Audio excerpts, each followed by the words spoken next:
எல்லாரையும் தெறிக்க விடுவதுதான் அட்லியின் ஸ்டைல் போல இருக்குது. தானு அழைத்தால் சொல்லுங்க தயாரிப்பாளரே என்று ஓடோடி வருவாராம் பா ரஞ்சித். அதுவே அட்லி விஷயத்தில் நேர்மார். ஆபீஸ்ல தான் இருக்கேன் வாங்கலாம் என்பாராம்.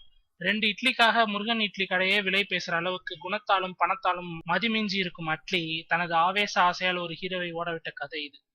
சாம்பார் கரண்டியை நெய்ஜாடிக்குள் போட்ட மாதிரி விஜய் படத்திற்கு வாங்குற தாராள சம்பளத்தை நிவின் பாலி படத்திற்கும் எதிர்பார்த்தால் நடக்குமா? மலையாளத்தில் டாப் ஹீரோவாக இருக்கும் நிவின் பாலி தமிழ் ஹீரோக்கள் போல பல கோடி சம்பளம் வாங்குற ஆள் இல்ல.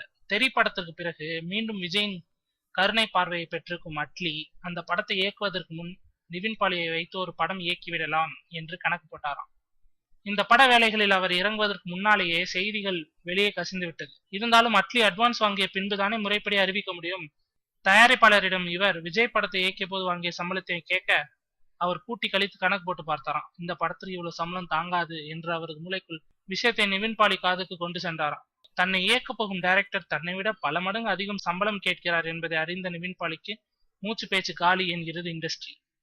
கடைசி நிலவரப்படி மேற்படி படத்தை கை கழுவி விட்டார்களாம் மொத்த பேரும்.